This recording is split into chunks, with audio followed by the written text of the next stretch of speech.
is essentially a winter fish, and it only thrives in clear, unpolluted, streamy waters like the trout and salmon. In fact, it is a member of the salmon family. Its favourite waters are glides and streams on the edge of fast water in shoals, feeding on insect larvae, worms, and small crustaceans. That eye is interesting, don't you think? With the forward extension of the black pupil, as though for quick focusing, which may account for the capacity of the grayling to rise from the bottom of quite deep water to take a fly floating at the surface. The grayling we've seen so far have been South Country fish. Fish off the South Country chalk streams, and grayling vary a great deal from river to river in different parts of the country according to environment. The most essentially typical grayling you can find is found in the North Country.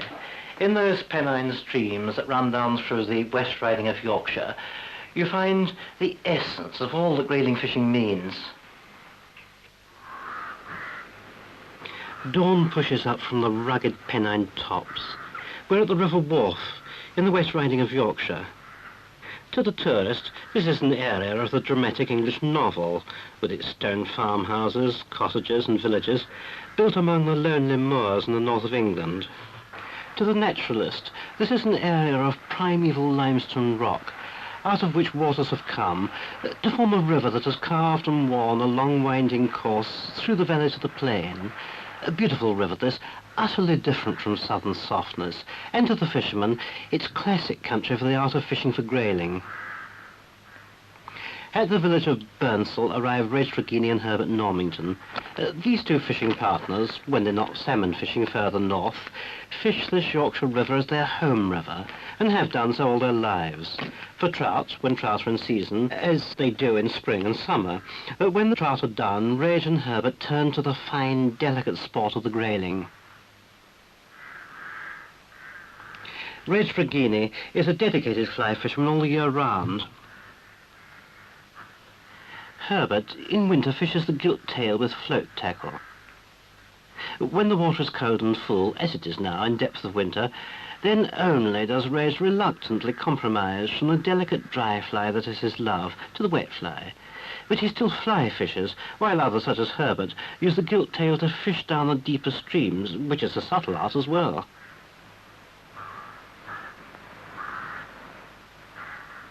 And it's a legend in these parts that Reg still takes all his grayling with fly, fish for fish, while others prefer to turn to the float. But however you fish, for them this is a classic river for grayling. Reg and Herbert go separate ways. Herbert about a mile upstream for his worm fishing. Reg to go fly fishing at a place he knows, which should be good for fly today. It's over the bridge, a little upstream.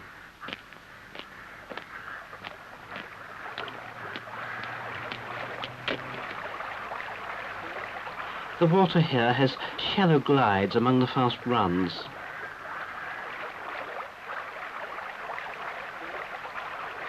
Grayling live plentifully in this pool. With wet fly, you cast to let your flies travel downstream with the current, casting well above where the fish should be, because the grayling rides right from the bottom. He's stripping out enough line to cast about 6 to 10 yards from him.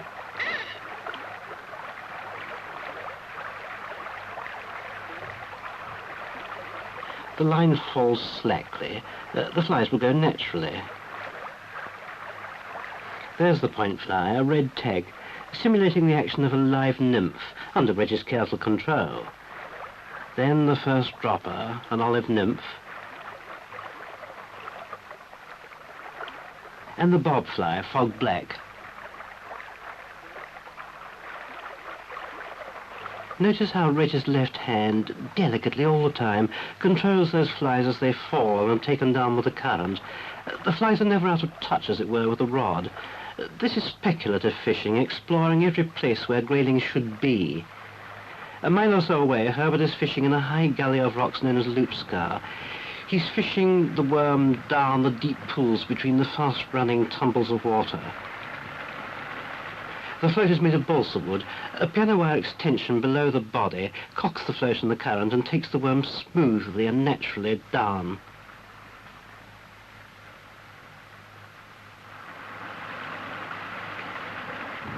Herbert feeding the line out at the speed of the current, not to drag the float. The worm's behaviour is as important in its way as the behaviour of those spare, mobile flies which Reg is using in his form of fishing. To watch Reg Righyni, I always think, is a delight to a fellow angler, the almost unconscious dexterity with which he feels through the line so that the flies are never out of control. The concentration with which he watches the water for the least sign of fish movement.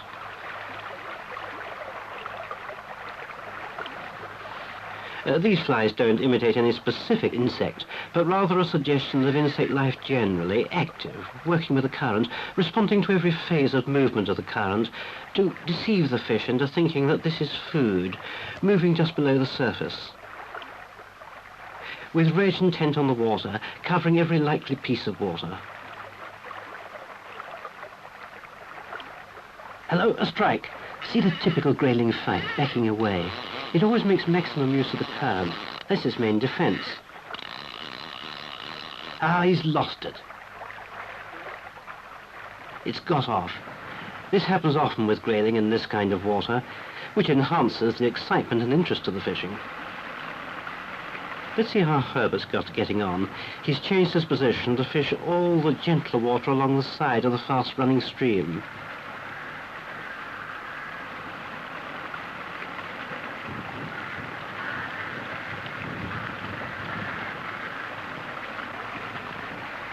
Trotting his float gently down with the current, stripping line off, getting it out through the rings of the rod evenly, just at the pace of the current. It's essential with this trotting of the gilt tail for Grayling that the worm shall appear natural. It should just go with the current. Any snatching, any unevenness means that there will be no bites. It's indeed a delicate and precise art of float fishing for Grayling, very much a Yorkshire art.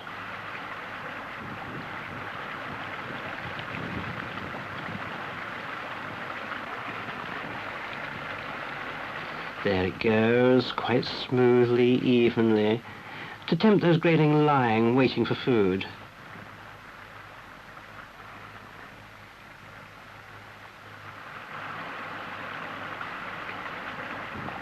He bets it back for another trot. The limit of how far he can trot the worm is the limit of how far he can see the float. Maybe 30 or 40 yards, even as much as 70 yards. That's why that float is pretty high on the water. Bait's gone. He puts on another worm taken out of the bag he carries. These gilt tails are kept in damp moss and are fresh and lively. They're tiny worms, but deadly for Grayling.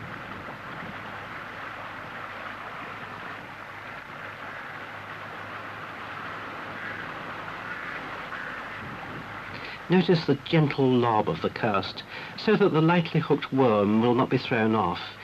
It looks so easy, but it can be very defeating to a beginner. There the float goes, right down the streamy run, where Herbert knows there are many Grayling waiting between the main currents. See how his little finger is on the edge of the reel as he controls it.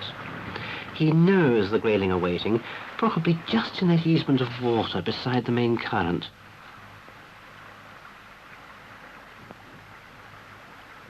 There the float goes, just down the side of the main stream, watching carefully all the time for any sign in that rough water, for there's little indecision about a Grayling bite when it does come.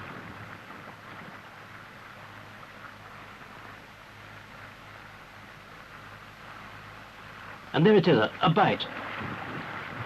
That peculiar rolling, twisting action is typical of the Grayling flight. It tries to get the hook out of its mouth by using all the forces of the current. Although comparatively small, the Grayling puts up a terrific fight in these waters.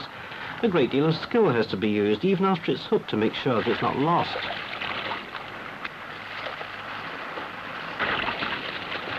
See how Herbert uses his rod to keep the fish in the slacker water, where it can't make use of the forces against the hook hold.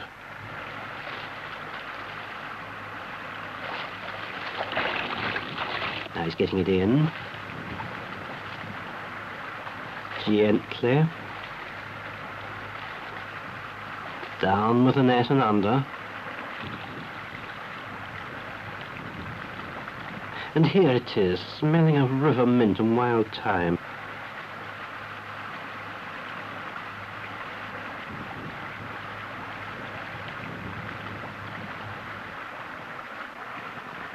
And now Herbert has had some success.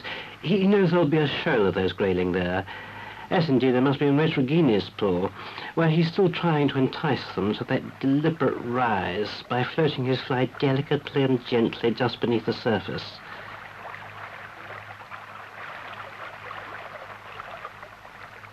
There it is. Yes, a rise. Not too hard. It's a delicate hook, with the Grayling backing and writhing to make use of the current to get off the hook.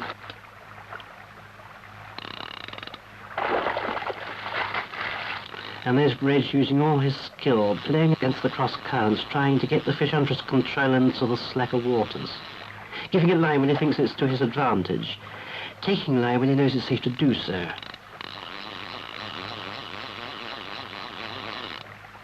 Yes, he's bringing it in, but cautiously still, because he's in midstream and he must get the net really underneath before he lifts it. And there it is.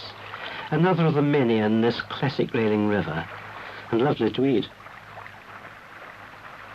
Herbert has stopped for lunch, and there's nothing better than the morning's catch, like this in the open air, utterly delicious, smoked fresh on the river bank, on a portable methylated spirit stove, with oak shavings. And here comes Reg, also taking time off for lunch with his fishing partner. He contributes his catch and exchanges the morning experiences.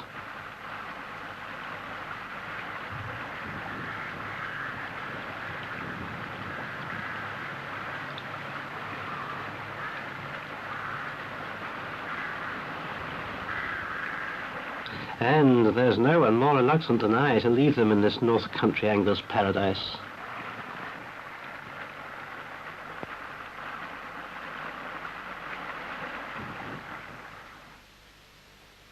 That was a delectable day's fishing, and yet, you know, the Grayling isn't appreciated everywhere. On the South Country chalk streams, where the trout is highly preserved, rather artificially preserved, the Grayling is regarded as vermin because it competes with the trout for food very successfully.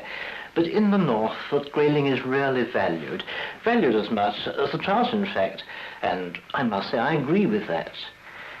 Well, goodbye for now.